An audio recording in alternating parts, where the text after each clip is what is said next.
Okay, in this next video, we're going to be going over the Keynesian investment function and a Keynesian equilibrium.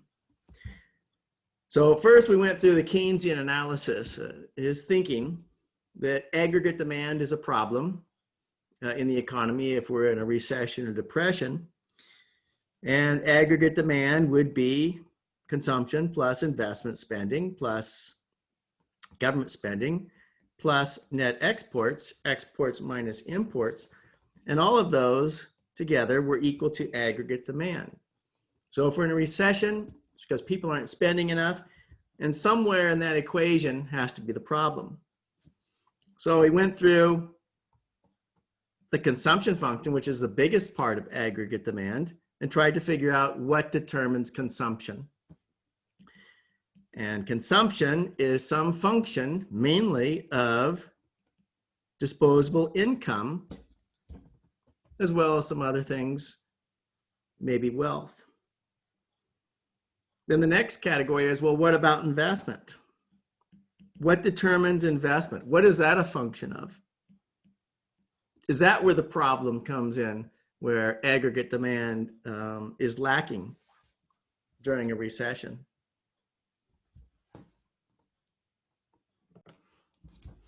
So then Keynes asked the question, well, then what determines investment? Big I. And his thinking is, number one, the most important thing is the interest rate.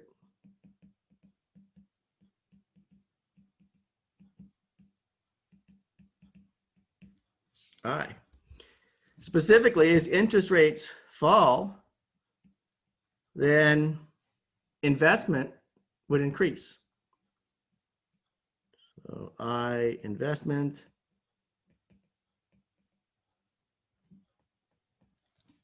will increase. So lower interest rates make it cheaper to borrow money, makes the payments for things that you buy cheaper. It's cheaper to buy a car, cheaper to buy a house. It's cheaper for a company to buy some new equipment, some new machines, some new buildings. Just the opposite if interest rates go up. It makes those things more expensive. Now, Keynes didn't think interest rates affected consumption very much, but that it did affect investment spending. The second thing that he thought was important was very difficult to quantify. He called it animal spirits. Today, we would call it something like confidence of entrepreneurs. Whatever it is that makes entrepreneurs go out and start a business or expanding a business and putting out the money, the investment money to start a business.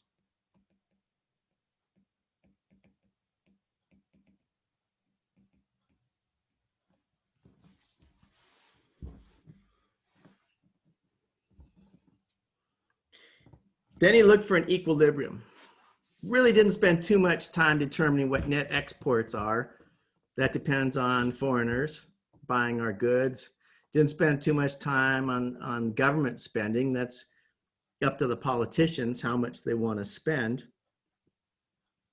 Now, in economics, economists always want to find an equilibrium. And remember, the equilibrium in supply and demand is quantity supplied and equals quantity demanded. Same thing here. The equilibrium, a Keynesian equilibrium, is where the quantity supplied equals quantity demanded. So for everything in the economy, all goods and services, the quantity supplied or created should be equal to the total quantity demanded in aggregate demand. That would be an equilibrium. So what is quantity supplied in the economy? Well, it's the production of all goods and services. What is the quantity demanded? Well, it's all the expenditures on what's been produced, the spending.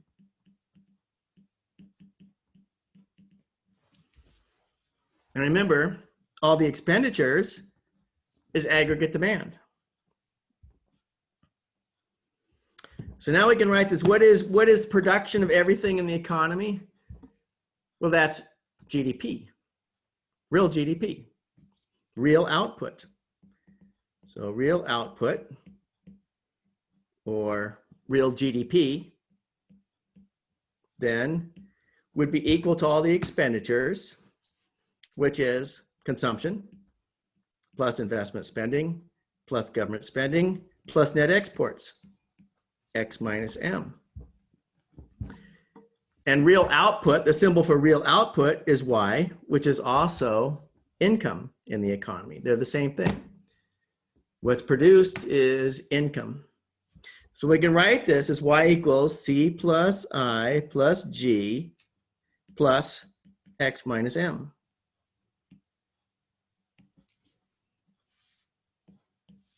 I would say memorize this, but you won't have to.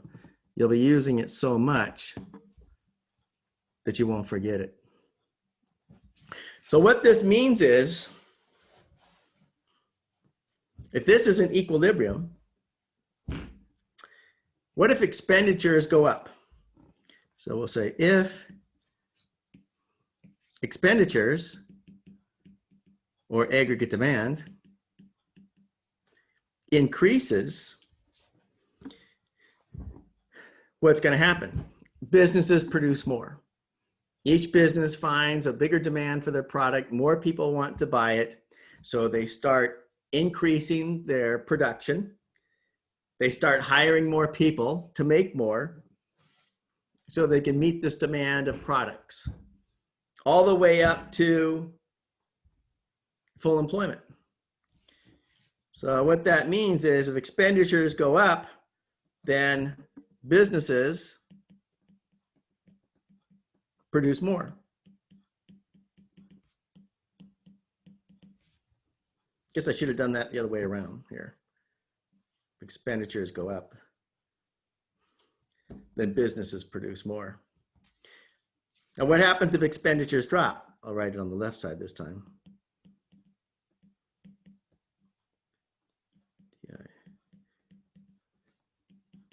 If expenditures fall, there's less spending on all the goods and services. Companies find they can't sell all of their goods and products. And what they start to do is produce less and lay people off. So spending goes down, business can't sell their products. They produce less, output falls, and they lay people off. They don't need as many people to make things. So expenditures fall, Y falls. So the C plus I plus G falls over here on the right, and then Y falls to match it so that they're the same. Expenditures go up, then Y, output will go up to the point where there's an equilibrium where the output is equal to expenditures again.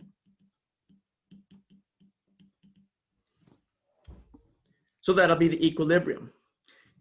It's the aggregate demand that determines the output. It goes up, output goes up, aggregate demand falls, output goes down. Once again, to the point where there's an equilibrium where the two are the same again. That's the Keynesian equilibrium. And that equilibrium is not necessarily at full employment. That equilibrium could be at full employment. It could be past it. It could be less than that. So as far as the PPF goes, here is the PPF. The classical equilibrium would have been, or would be, right on the edge of the PPF. We'll say this is the classical, the pre-Keynesian equilibrium. They thought if we're at equilibrium, we're right on the PPF. If we're in a recession and we're inside the PPF, well, then we're just not at equilibrium. Labor market's not at equilibrium. But we will get to equilibrium quickly. Law of supply and demand, prices adjust, and we get to equilibrium quickly. Keynes was saying, in equilibrium, so the Keynes equilibrium is where output, or income, is equal to C plus I plus G plus net exports. That could be on the PPF, it could be beyond the PPF, or it could be inside the PPF. It could be anywhere. No reason necessarily to think that it has to be exactly on the PPF. So this Keynesian equilibrium might be where output is in a depression. And it's at equilibrium, meaning it's stable and there's no pressure to move away from that equilibrium to being on the outside, on the edge of the PPF at full employment. So it could be in this depression for a long time. Keynes said, yeah, maybe we'll get back to full employment equilibrium on the PPF eventually. In the long run, yeah, we might get there. But in the short run, no, we're not going to.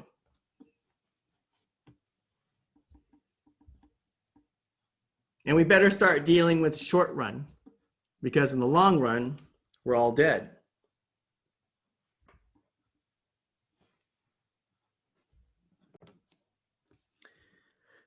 So now what is it in the C plus I plus G that changes to cause aggregate demand to fall?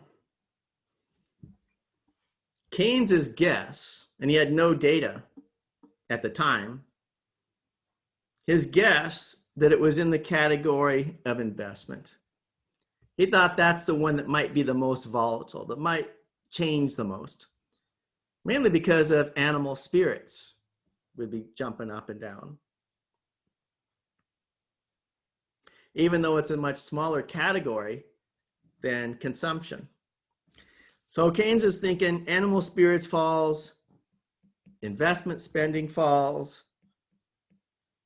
Investment spending causes the C plus I plus G plus net exports to fall.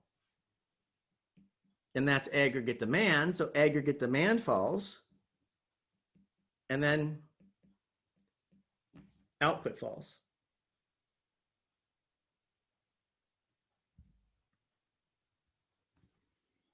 Turns out he is probably right. Probably is in this category of investment spending that fluctuates and falls, and aggregate demand falls and starts to put us into a recession. Most economists think that Keynes was right about that. The recessions are caused by a fall in aggregate demand. So Keynes's recommendation then is completely different than the economists before him. The economists before him said, don't do anything. We're going to get back to the edge of the PPF. Supply and demand, law of supply and demand will work. We will get back to the edge of the PPF quickly. Keynes said, no, it could be an equilibrium. We're inside the PPF in an equilibrium. It could be a long time before we get back on the edge of the PPF. Both think that we're going to get there. It's just a question of how long. Keynes said we'll get there in the long run, but we're all dead in the long run, so we're going to need to do something about it. What Keynes suggested, well, rather than wait forever to get back to full employment, was we needed to stimulate aggregate demand. Whatever way we can stimulate aggregate demand, increase it, that would be the solution. One way to stimulate aggregate demand, I'll put down his solution is to stimulate or increase aggregate demand. So aggregate demand, remember, C plus I plus G plus X minus M. His suggestion is have the government step in and start spending. So we just increase G, that component. Aggregate demand will increase, businesses will start selling more and hiring more. And if we increase it enough, we'll get back to full employment. There's another way too, we recommended to increase aggregate demand. So we got two ways. One is increase government spending, and that will directly increase aggregate demand. The other way is to lower taxes. It's an indirect way of increasing aggregate demand. If you lower taxes, that will give people more disposable income. More income, they start spending more money. So if we lower taxes, that should increase consumption. So we could increase consumption by lowering taxes, and that would increase aggregate demand. Both would work. So this is quite a departure from the economists before him. If you're in a recession, they would say, don't do anything, sit and wait, we'll get out of it. Keynes says, no, we're in a recession or depression.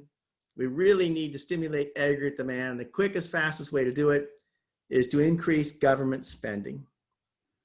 So it's a very good justification for spending money. And his ideas were picked up on, particularly in the 60s and 70s. A lot of money was spent. Nixon even said, we're all Keynesians now. Now, as I said, Keynes thought the problem was in investment spending. Even though it's not the biggest category, it might be the most volatile. But that was just a guess. He really didn't have any idea. No data to look at. But let me show you an example of the actual numbers in 1929 and 1933 during the Big Depression in this country in the 30s. In 1929, consumption spending was 736.3, and these are in billions of dollars in 2009 dollars. So the study was done in 2009. Billions of 2009 dollars. We got to put these in constant terms. We're going to compare two different years. We can't use the nominal numbers of GDP. So we've got to put them in some sort of real dollars, some sort of constant dollars. So these are in 2009 dollars. In 1929, 736 for consumption, and investment spending 104. So investment spending was a much smaller component of aggregate demand than consumption spending. 4 years later, consumption was 600 billion. So it dropped quite a bit. But investment spending was 18.9 billion. So a drop of, what is that? 80% or so in the consumption category. It's a small category, but percentage-wise, it drops a lot more than the consumption category. Okay, so I said this was a departure from the classical economists, the previous thinking, previous recommendations.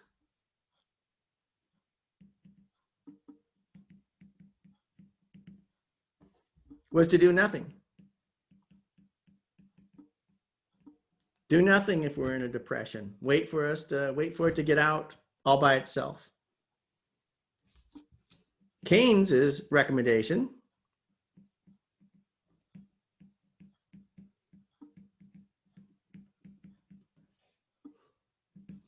was to increase aggregate demand.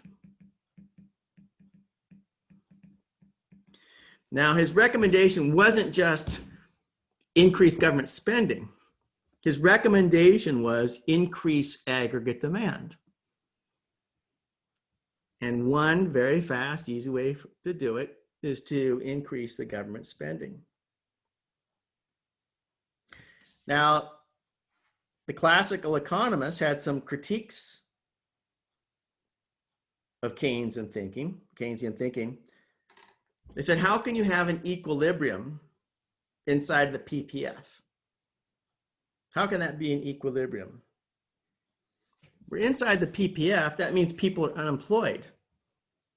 How could you possibly have an equilibrium then in the labor market if people are unemployed? So in the labor market, we've got this supply and demand for labor.